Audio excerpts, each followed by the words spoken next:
Good morning. Good morning. It's the 2nd of July, 2023, and our topic today is independence, a state of mind, MIND. And Judith's going to get started. with an opening prayer. Yes. Judith. The surrogate is here. It's Sunday morning. I just arrived on the spot here. Yeah. So Okay. So let's come together. Let's be spiritual and serious. serious. Yeah, that was the word I was looking for. Okay. So as we come together this morning and we contemplate the concept of independence, we know that how dependent we feel or how independent we feel is a state of mind. It is what we decide about that. And so while we give thanks for the independence that we experienced as a country 200 and something years ago, the independence we're talking about today is our own independence. And what we are independent from is false beliefs. And we learn to recognize those false beliefs. We know the truth in our daily life is we are interdependent on one another, that no one is an island, and we are independent on each other for help, support, love, all manner of things. But what we want to be independent of are false ideas about our limitations. False ideas that may sound like, I'm not enough, I'm not this enough, I'm not that enough, I need to perform, I need to qualify. Those are all false ideas. And so we learn to recognize them, dismiss them, and know that each one of us is an expression of the divine. We are one with it. So all of the attributes of God are also attributes within us. Peace, power, beauty, love, intelligence, all of those things are also of us, in us, as us. And we give thanks for this understanding. We give thanks for the ability to guard and watch our thoughts and respond accordingly. So knowing this, we release all sense of inadequacies and we accept all sense of empowerment. And together we say, And so it is. You know, before you get started, I have to share that how we're all wired differently. And because we're wired differently, you know, we see the world differently and we draw from different resources. So Judith and I were talking about the topic today of independence, and she began looking at her quotes, and she began looking for things that she could that you would read that would inform or support or empower our talk. And I just found that fascinating because the first thing that happened to me was I found 5 or 6 different movies in my head, each of them about the same topic, and I was just struck with how differently we see the world, and yet we get to the same place, which is really interesting. And what came to Bob were all the movies that the essence of were, you are who you think you are. And if other people think you're someone else and you can accept that, you can totally change who you are. And that is a theme of some of our favorite movies. Let's start to the oldest one, Shawshank Redemption. I want to say how many of you raise your hand if you've seen? Well, we can't see. Or if you've been in prison. And if just check with your probation officer if you can be here today with us, and it'll be fine. Yeah. Well, the Shawshank Redemption has become a real classic, and the Tim Robbins is one of the actors, and Morgan Freeman is the other, and both of them are prisoners. The one is a prisoner who will be a prisoner for life, and that's Morgan Freeman. And the reason he'll be a prisoner for life is because he's accepted his prison sentence as the way life is going to be for him. Although he's not happy with it, he just knows and accepts that that's going to be his life, and he suffers enormously from that. Tim Robbins, on the other hand, doesn't decide that that's going to be where he is or that he's going to complete his sentence as prescribed for him. He has a plan, and he now activates that plan. And because the plan is in his head, he's free. He's free to plan his escape, which he does. He plans everything to the nth detail. And if you haven't seen the movie, it's well worth watching to watch how his intention to be free, his statement to himself that he will not be a prisoner, is transformative. And what's really interesting is he does leave, he escapes, goes to Mexico, which is what his plan was, and sends a postcard to Morgan Freeman so that Morgan Freeman can join him. Morgan Freeman is still a victim of fear and is terrified of leaving, but wants to. And so he does everything he possibly can, even when he's released, to make it work according to the rules that he'd been told he has to follow. Finally, he gets on a bus, terrified as he could be, and he heads towards Mexico, and you watch freedom begin to occur to him for the very first time. And in that movie, what you see is freedom as a state of mind. That state of mind, it can stop you from the state of mind can keep you from your freedom, or it can find you your freedom, whichever you want. The second movie, which I think is equally as powerful in a different way, is called The Majestic, with Jim Carrey, who stars in it. And I love this movie because the hero, or the major character in this, is a screenwriter who just gets everything that he ever does rejected. They keep saying, change it, change it, change it. It's not right. It's not right. And he can't stand that he's in a creative place where he can't be creative and he can't express himself the way he wants to. So what he does is what a lot of us do. He turns to substances or things to occupy him, to keep him from having to face his own pain. And one of the problems with being a victim is that very often the things that you do to not feel bad contribute to the role of being a victim. In this particular case, drinking is what he does, and he goes off the bridge and crashes in a town down the road from him, or In a car. In a car, yeah, a town not too or quite a distance away, finds him and believes that he is a long lost veteran hero that they thought died in the war. But he looks just like him. Yeah, and he has amnesia. Yeah. So he doesn't know who he is. No, so he begins to believe that he is the hero, that he is the person that they say he is. And because he believes that he is that person, his life is transformed. What I would highly recommend for all of us is that we intermittently get a serious case of amnesia. And that we try to forget all these things that we know that are our limitations, that keep us from succeeding or from having the life that we declare that we want, deserve, and require. And so what happens in the movie is, of course, Jim Carrey eventually... Well, of course, you can't forget the part that, of course, he falls in love with a beautiful girl who he was going to marry, who the hero was going to marry before he went to war. And she begins to recognize that he's probably not who he said he was, but that she still wants him to be, and everybody wants him to be. Since everybody wants for him to be the hero, which is interesting, he has no choice at that point except to be the hero, because it just makes sense. Does it make sense for you to be the hero? Does it make sense for you to be the hero in your own life, or the heroine? Why not? And so he eventually recognizes who he is, remembers who he is. He has to go to Washington and testify. And what's really interesting is that he has two possibilities. He can testify as the writer that got drunk, crashed, and ended up in the town. And that would be a person who would do whatever the court said or whatever he needed to say. Or he could be the hero and stand for the Constitution, which is interesting on the 4th of July that we're talking about this. That's true. And so what he decides to do is to represent the Constitution that represents freedom, that represents the most powerful values that he could possibly hope to have. What's interesting is he stands up to the court, he does this, he succeeds, and when he comes back to town, he figures he'll come back to town with shame because everybody knows who he really is. They get who he really is. He's become the hero. And so the real question in our lives is, are we becoming the heroes of our journey? Are we becoming the heroes in our journey? Or are we deferring to ideas that have us be less than we are? And then the last one actually, we have a couple more, but I don't want to spend a lot of time on it. Let's not do any more movies. I want to do another one. Okay. Have it your way. We've probably talked about them before. I know, we but love they're movies. so good. We love movies that have themes that are what we believe. Yeah. Okay, Judith. Which is that what you believe is what is so. That's what becomes so. Yeah. And the theme for this month is speaking truth to circumstance. Or power.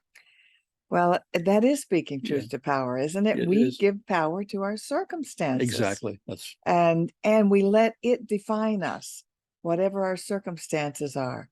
And we have it, and we're our worst critics. So if circumstances are not good, we interpret that we're not good.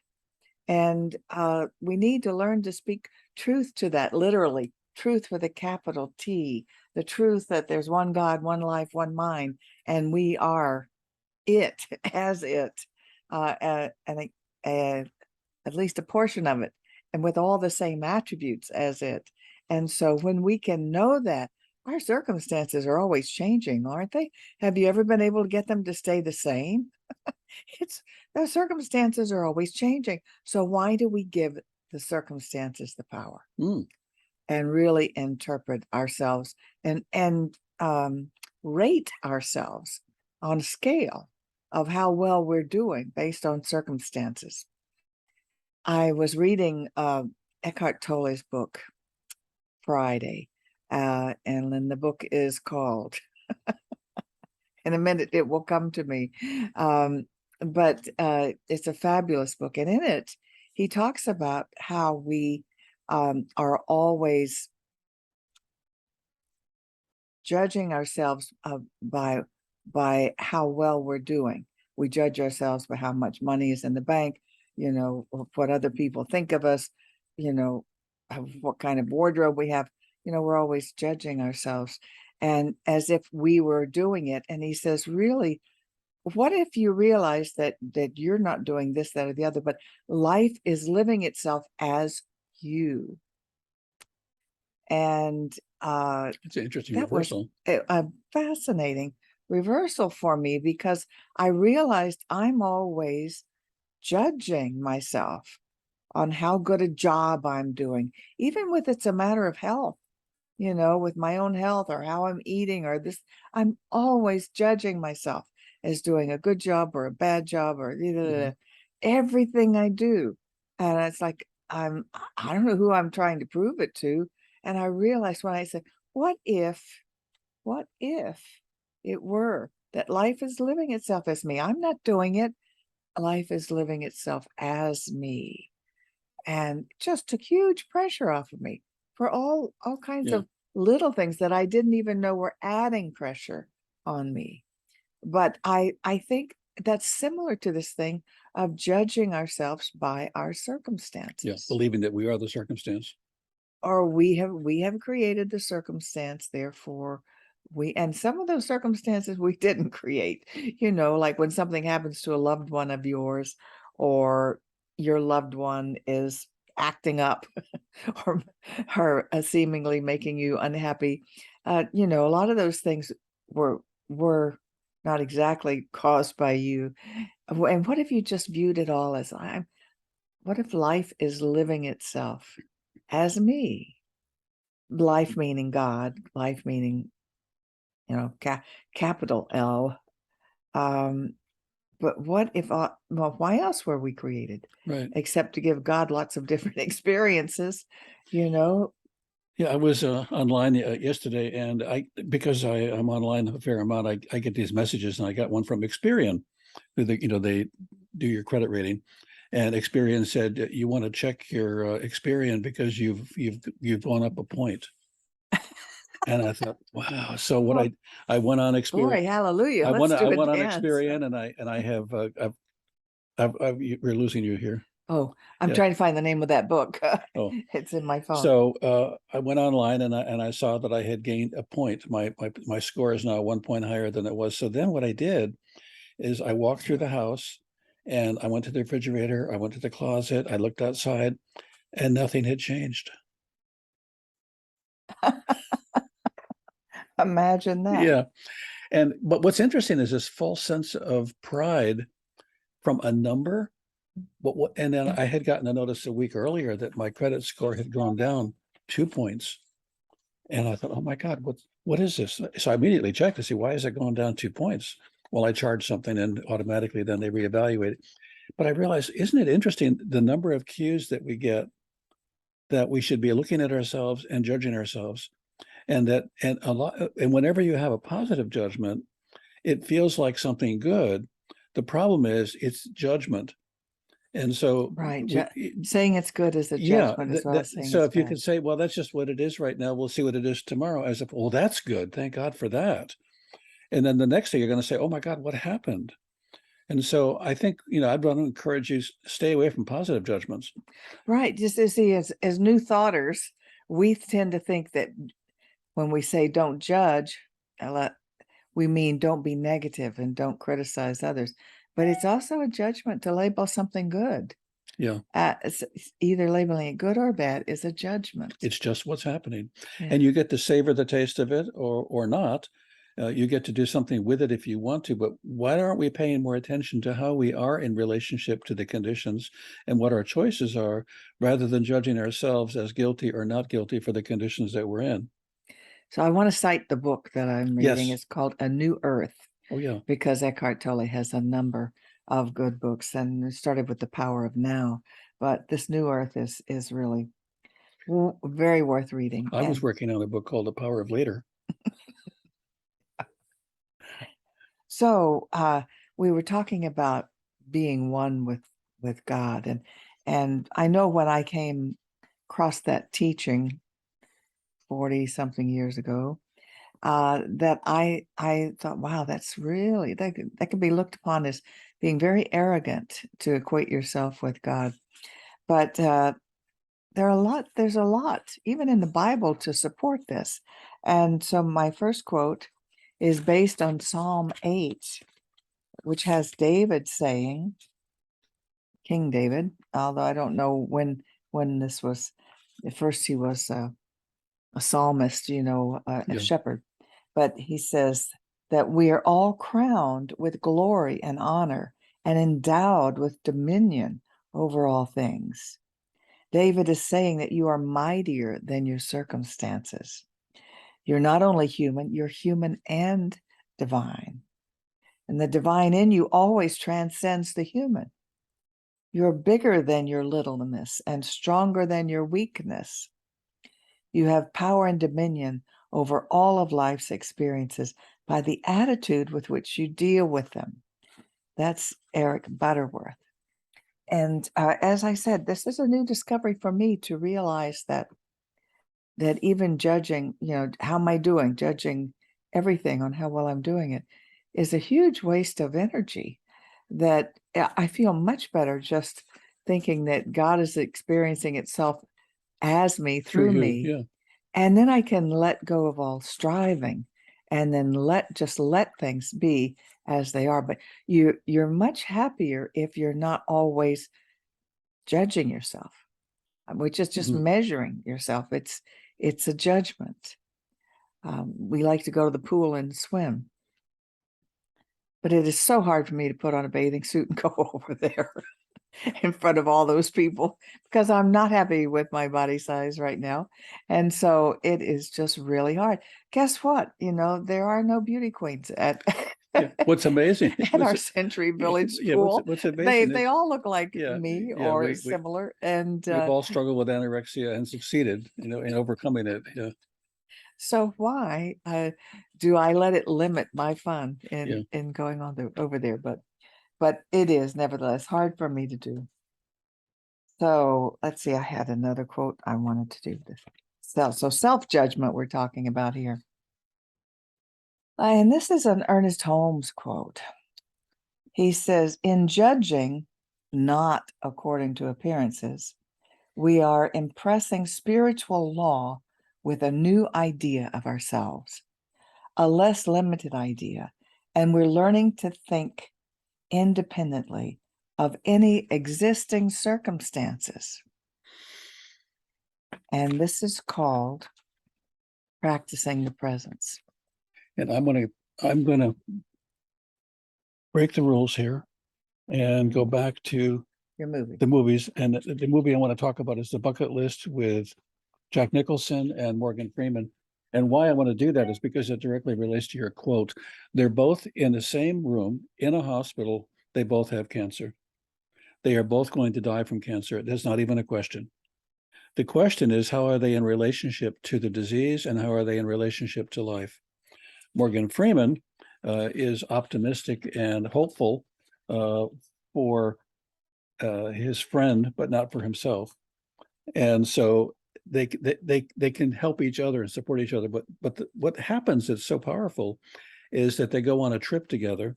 And during this trip, they experience all kinds of wonderful things that they could not have experienced had they been busy dying in the hospital. And so what they did is they claimed what life they had. And although they came from, Morgan Freeman comes from poverty, and Jack Jack Nicholson. Nicholson comes from extraordinary wealth with a private jet.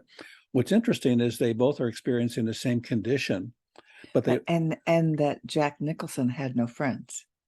well, So and you get to see why that is very well, quickly. yes, but he's got all the Yeah. money and no friends. And Morgan Freeman Morgan does. Freeman has a wife and friends, but no money. And so Jack Nicholson says, "Don't worry about the money. You know, I got that. I need a companion I on need a this friend. track. Yeah, I need a friend." Right. But what I found so fascinating was how they could both experience such a rich life after both of them had been, quote, condemned, if you will, to a condition, but neither of them were willing to live the condition.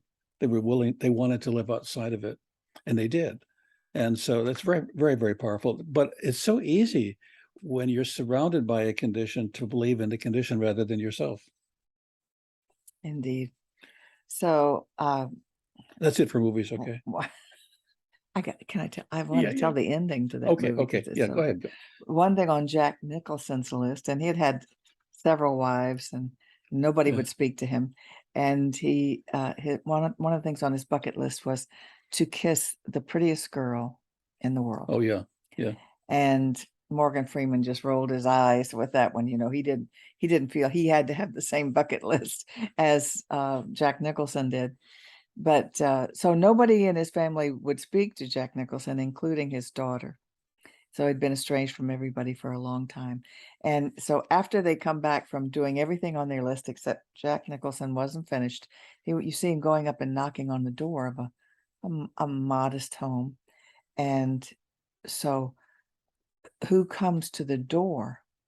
I'm not sure if I have this exactly right, but is a little girl. And the little girl is his granddaughter, who he's never seen. And he asks her if he can have a kiss. And she kissed him on the cheek. And I think he talked to his daughter too, but when he left feeling like got everything. Oh, he went to visit Morgan Freeman in the hospital again and told him he had gotten to kiss the prettiest girl in the world.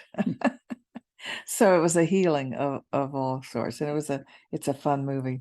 But it's all saying I don't have to be controlled by circumstances. Mhm. Circumstances is what's just going on right now. And because if you understand it's all energy, you know, the circumstances that happen, even when they come in physical forms, are all just energy solidified. Right. And so our thoughts are energy, and it goes and interacts with the energy of the world. And that's how we create what's so-called serendipitous events. That they seem to, wow, that was a coincidence. Two things coming together, coincidence. It's not a coincidence at all. It's the law of attraction. Mhm. And so, okay, this is what we're experiencing right now for whatever reason. Maybe we even need a lesson or need an opportunity to express something, whether it's kindness or self love or any number of things that you might even think of for why you're experiencing a hardship. Don't beat yourself up if you're having a hardship. It's just a circumstance. And it may be a circumstance that will grow you more than anything else could possibly grow you. When Viktor Frankl, a famous psychiatrist, was in a concentration camp For being Jewish. Condemned to die, he got to write a book he couldn't have written. The one he had planned on publishing was taken from him when he went into the concentration camp, which on the one hand seemed like a terrible thing. On the other hand, was the best thing that could have happened to him, because the book he wrote as a result of his experience in the concentration camp was nothing less than earth-shaking and an incredible contribution to humanity. His conditions brought forward his greatest strengths, called upon him to be his best person. And wrote the last chapter. Yeah.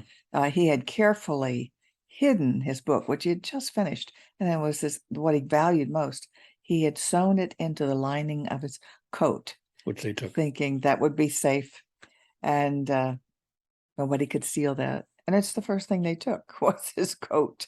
So he spent his time in uh, the prison camp rewriting his book. That's what he did. In his mind. So that In he his wouldn't mind. forget it. Yeah, rewriting it in Yeah. his mind. One of the most powerful things to me about that experience was that when he would walk from the concentration camp to the work area that he had to work in, he had to walk that area barefoot, and it was winter in the snow.